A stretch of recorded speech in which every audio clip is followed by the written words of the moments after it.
Good morning, everyone, and welcome to the Early Edge, brought to you by BetMGM, the sportsbook born in Vegas. I'm the counselor of cash. We've got a great show lined up for you today. I see the chat is already very, very involved. Hit the like button if you could, and let's check out the recap screen before we bring in the stars of the show.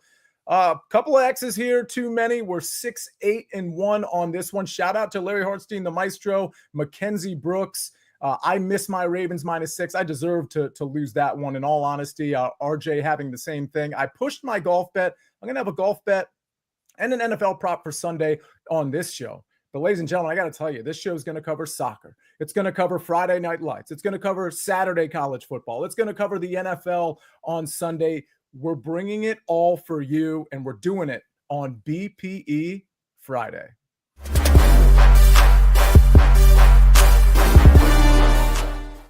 Here. Woo! Woo! Yeah! That is an amazing intro, but it only gets better, ladies and gentlemen, because in case you're low on the energy, we've got your Chip Me Up. Good morning, see you. Good morning, Buckets. Good morning, Mike. Good morning, Snake. Good morning, Early Edge fam. Week 11 in college football. Ready to get you loaded with Friday. Ready to get you loaded with Saturday. And we are going back to the well when the well has water. Let's go. Wow. Okay, let's go. Mike, I know you were involved in your reading, but I got to interrupt for a second because I do want to talk about last night's game. Ravens, Bengals. As everybody knows, I was on the Ravens -6. I kind of knew that was the wrong side as soon as basically the first quarter started. Bengals able to move the ball. My question for you is your reaction to that game, but also you're a Kansas City Chiefs fan, and I know they're down some weapons with Rashee Rice and Hollywood Brown. But if these two teams meet in the playoffs, I'm trying to figure out how the Ravens get off the field against the Kansas City Chiefs. Very easily here, Sia. They walk to the sideline after they allow the touchdown. That's the only way this defense gets off the field. Like they literally cannot stop anyone. They're so lucky that they have Lamar Jackson. Like I don't care how anyone else plays the rest of the year. He, to me, is going to be the MVP. He should be the MVP because without Lamar Jackson, this team has lost. They have a losing record without Lamar Jackson. They have lost 6 games this season minimum if the Lamar Jackson wasn't the quarterback. All right, fair enough. We got Danny Brasco in the chat as well. Buckets, go ahead. I just want to add something real quick here, Sia. I didn't watch the game, of course, but I did check. There were 89 throws in that game, not a single interception. I know I missed my 2 plays yesterday, but I also said there would not be a single interception. So just throwing that out there to kind of, lick my wounds a little bit today. Yeah, well, you're a lowly 5-2 on the Early Edge this week, so no worries there. That is impressive, by the way, because this was the one time, I'm sure most of you watching today were watching yesterday as well. This is the one time I asked, and everybody in the chat asked Buckets for an interception prop, and it's the one time he said, you know what, neither quarterback is throwing an interception, which is pretty impressive given how many pass attempts there actually were in this game. I'm telling you, y'all, Buckets has the almanac. He gets a couple wrong here and there so that people aren't wise to it, but very, very impressive stuff. Reed Phillips, Brad Morris, Jeff Stenberg, thanks for being in here. Thanks for being involved in the chat. All right, let's start doing some official picks here. Chip Patterson, you know how we like to do it. We want a Friday night pick, and then later on in the show,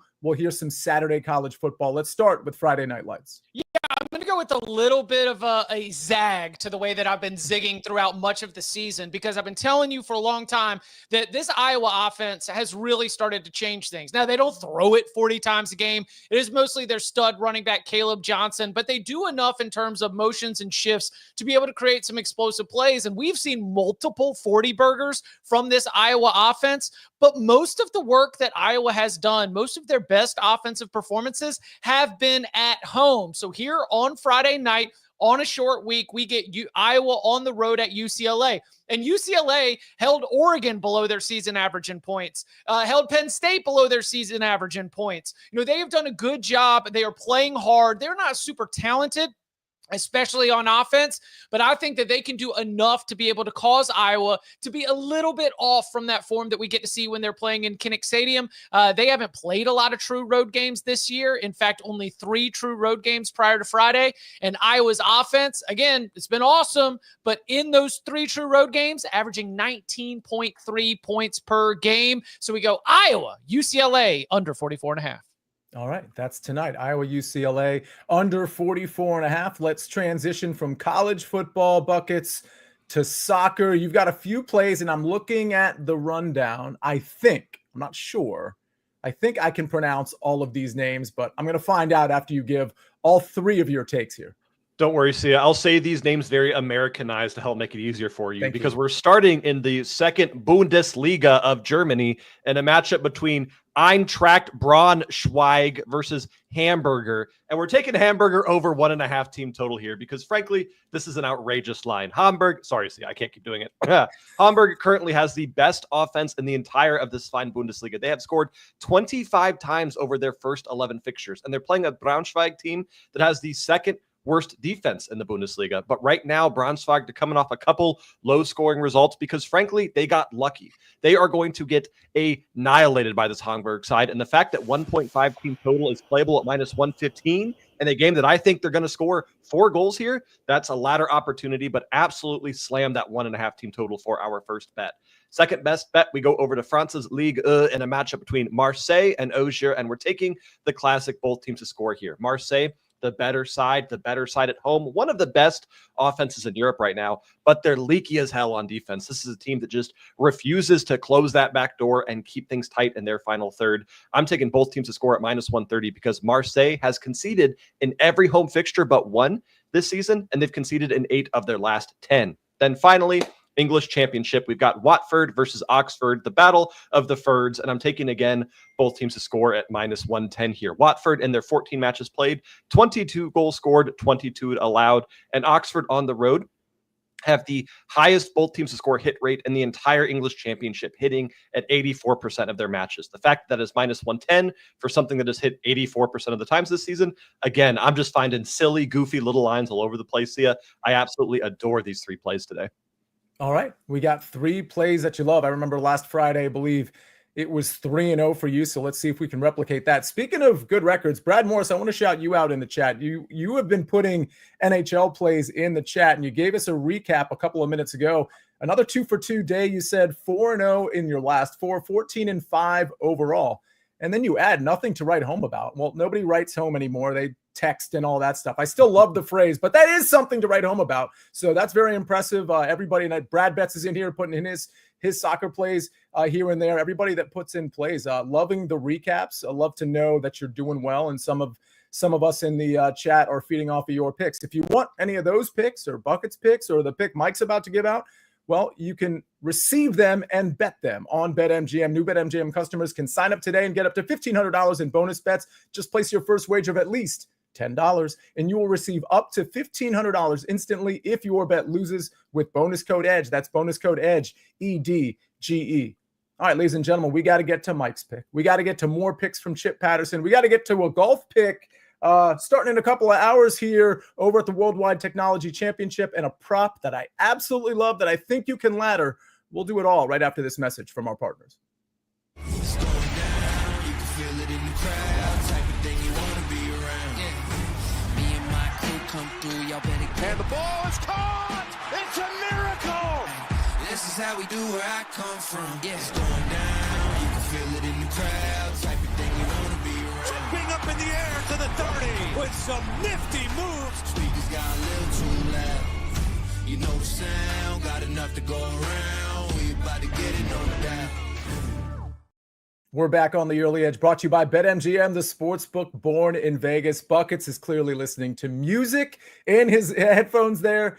Speaking of music, CLE fan, music to my ears right here. He says, checking in late, had a great night. Multiple anytime touchdown parlays and player props from this show. Second best betting night of my life, up 75 units. What a game to pick for some anytime touchdown scores. Side note, if you followed me on Twitter, me and Mackenzie Brooks were having a back and forth earlier in the day, and I was dropping Tanner Hudson knowledge to everybody as a first touchdown score at 45-1. Well, he was their second touchdown score, not the first. But too bad. That would have been a really fun one. Wasn't that anytime pretty priced, like a decent price on the anytime as well? And I didn't bet it, but I think it was in the +4 something range to your point. Yeah. I mean, he got a ton. He got more work than Gesicki. So it's just, when you're down T. Higgins, you kind of never know who that second receiver is. Not that they need a second receiver. Jamar Chase can just do it all himself.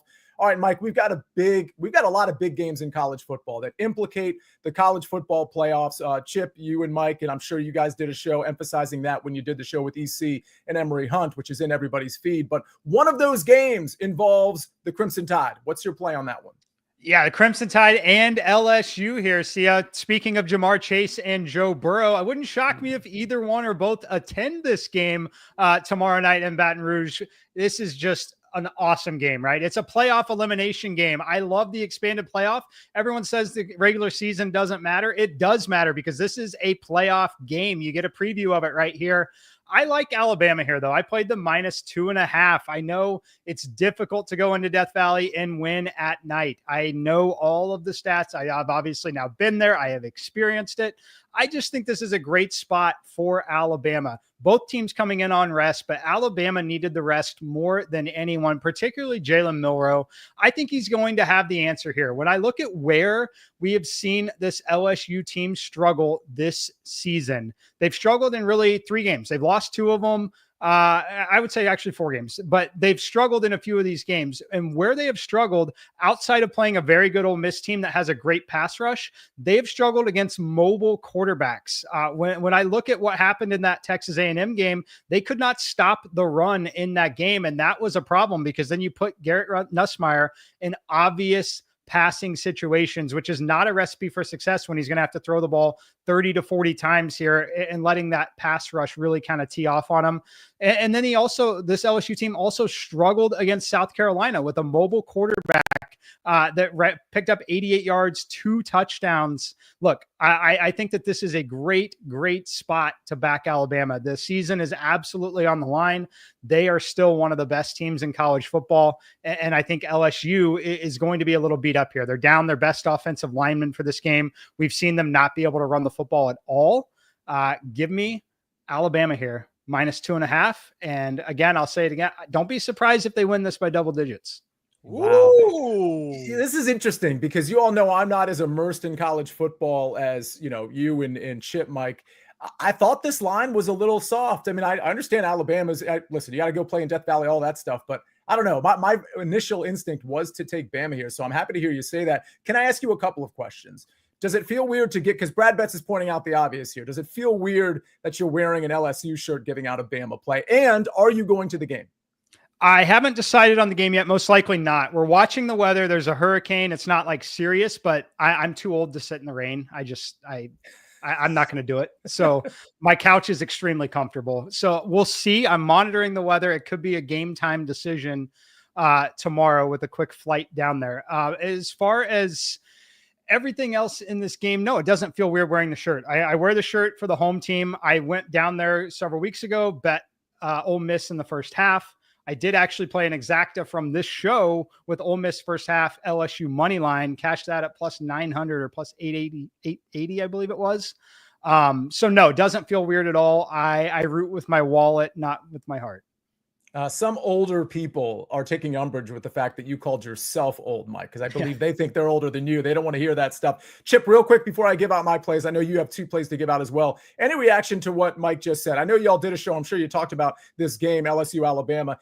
Sounds like Mike's pretty strong on the Bama side. Any thoughts? Yeah, I don't want to be a part. I'm out after halftime. Okay. I like Alabama in the first quarter. I think that when we think about the way that Kalen DeBoer prepared Jalen Milroe for the Georgia game, the way that Kalen DeBoer prepared Jalen Milroe for the biggest games this season. And as Mike mentioned, it cannot be overlooked the fact that Jalen Milroe was hobbled, and like they didn't come out and express it, but Kalen DeBoer indicated through all of his press availabilities about like the guys in there that are just fighting through it. He was supporting his team captain, starting quarterback. And I think that being able to get a little bit better is going to clean up everything. It's going to make it more explosive in the run game. And if you looked at Jalen Milroe's mechanics as he started to get hurt, his footwork was off. He was throwing without being totally balanced. That led to some accuracy issues as well. So I've got Alabama in the first quarter. I like Alabama in the first half. I don't hate where Mike is, but the voodoo of Baton Rouge at night just has me out 30 minutes. I like to cash what I understand, because when it gets deeper into the game, things happen that don't make total sense just because of the way that environment gets. But I'm so excited about this game. I just want to say LSU also has made arrangements to bring a live tiger back to the sidelines for this game. Good. God, which almost makes it worth the trip. But I'm sure that's going to work out well. Yeah, last time I was there, Mike wasn't on the field, but I did make sure to go visit Mike at the cage, because like the cage where Mike stays is on campus, and you can get from the cage to the stadium pretty quickly. Is the tiger named Mike? It is. Okay, so I didn't know that either, Buckets. I'm so glad. I thought you were saying you went and visited Mike in the cage. I was like, crazy time, M squared. Hell yeah, we went a little rowdy at the last game. Mike the Tiger, the live tiger mascot for Ellis. And I guess cage is not fair. They have a healthy tiger habitat for the tiger. I don't want to get any animal rights activists on us right now. Oh, fair enough. All right, let's transition from that to something a lot more tame. A golf play, a round 2-3 ball. I mean, what a transition, right? A round 2-3 ball with Matt Kuchar. I'm trying to turn Kuchar into like a cat name, like Catchar. Matt Kuchar, who lost to Tiger a lot throughout his career. That's right. Thank you, Chip. See, you need to be hosting on Fridays. All right, Matt Kuchar, -105. We're going back to the same 3 balls yesterday over Luke List and Ryan Brehm. This one pushed yesterday, as everybody knows. You got your money back. But the long and short of it is this course is going to firm up, and there's a lot of trouble out. This is a resort course, but there was a lot of trouble, unanticipated trouble out there yesterday. And I do think with this course firming up and Matt Kuchar being the better player, keeping it in the fairway, and certainly the better putter over time here, I think Matt Kuchar is really well suited to not tie in this one. I think Luke List and Ryan Brehm are going to drop. I think they're going to find some of the pitfalls this course has to offer.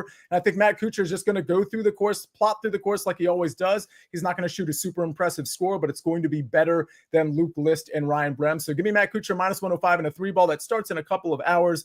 And then my favorite prop of the week, it's the only prop I've put in on SportsLine, but I'm promise you it's probably going to be my favorite. Juwan Jennings up against the Tampa Bay Buccaneers defense, over 38.5 receiving yards. Don't forget, Juwan Jennings has had a hip injury, been out the last 2 games when Brandon Ayuk has been injured. Hip injury looks fine. He was limited in practice. I was able to see some video. He looks like he's a full go to me. Coach is indicating he's going to be a full go.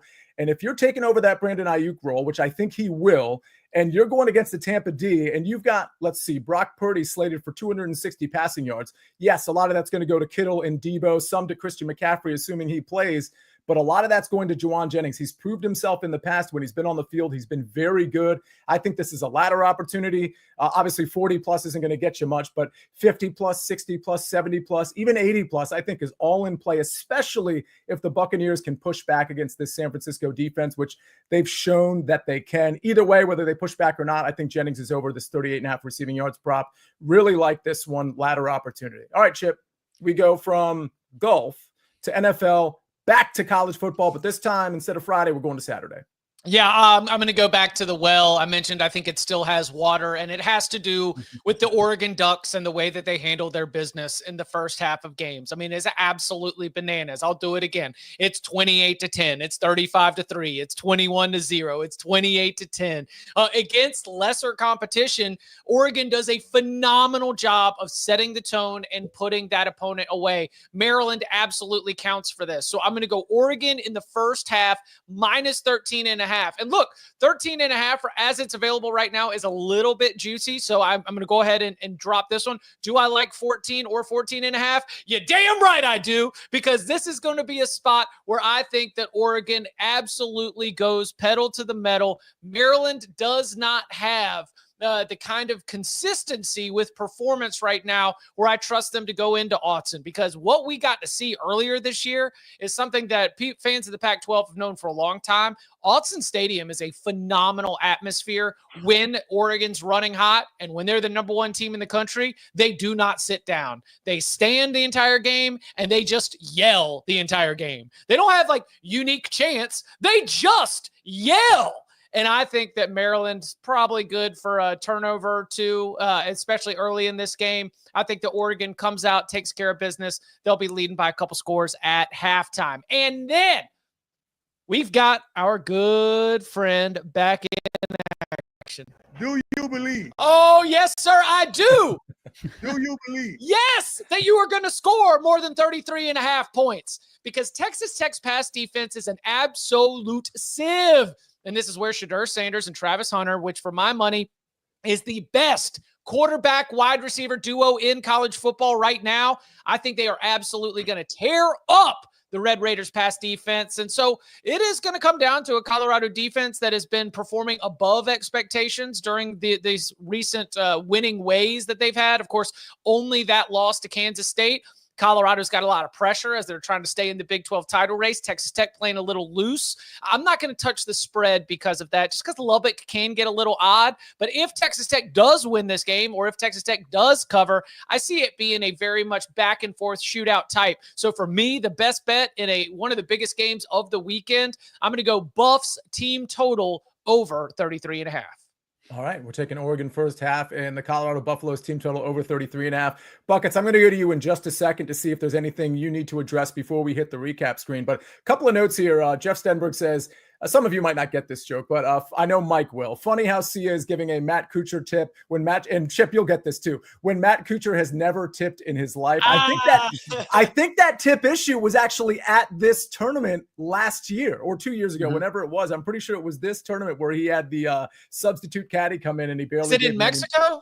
I believe so. Yeah. Oh, and this tournament is, yeah, but that's I just remember it was in Mexico. So if this is, it might be this one. Yeah. Yeah. And also, this is actually an important point that Gene Kroll is bringing up here.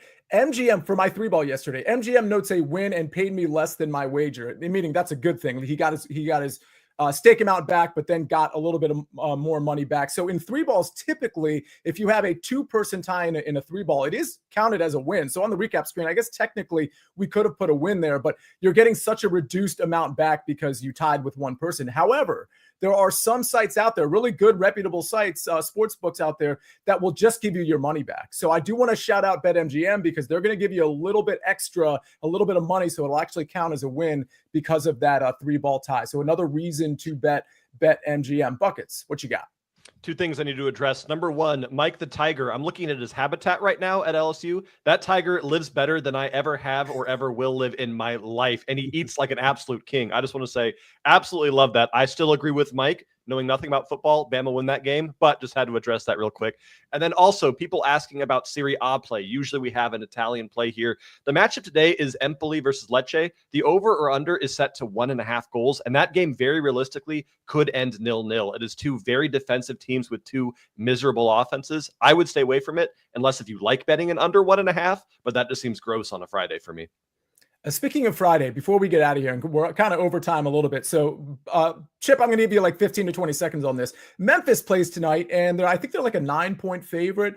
Steve Folkerts is asking Memphis by double digits today. Any lean towards Memphis tonight? Memphis's defense is horrid.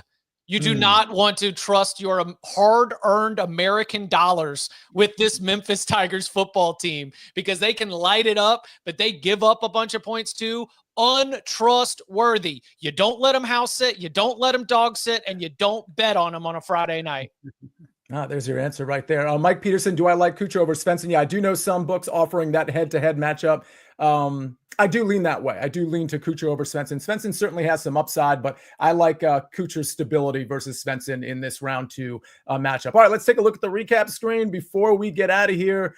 I've got a Juwan Jennings over 38.5 receiving yards on Sunday. And then today in a couple hours, I've got Matt Kuchar minus 105 over Luke List and Ryan Bram. I certainly lean towards Kuchar over Svensson in that 18-hole head-to-head as well. Buckets, Hamburger, SV team total over 1.5. Marseille, Auxerre, both teams to score minus 130, and Watford, Oxford, both teams to score minus 110. That one was easy. Chip Patterson, Iowa, UCLA under 44.5. That's tonight. Saturday plays Oregon first half minus 13.5, and Colorado team total over 33.5. And then Mike McClure, Bama, Roll Tide at LSU minus 2.5 at minus 115. Ladies and gentlemen, Gipper's Picks says it all. Chris Kish says it all. They say, thanks for the shows this week. Gipper's Picks says, best of luck. Thanks for being in here. Thanks for being a part of this experience. Of course, we'll see you on Monday. We'll see you on Sunday night for prime time. I'm sure we'll see you even sooner than that. Thanks for being a part of our Friday BPE show. It was a good one. On behalf of Chip Patterson, Mike McClure, Buckets, Jake the Snake, on the 1s and 2s and 9s and 10s, I'm the counselor of cash. Have a great Friday, everybody. This is the Early Edge. We rest our case.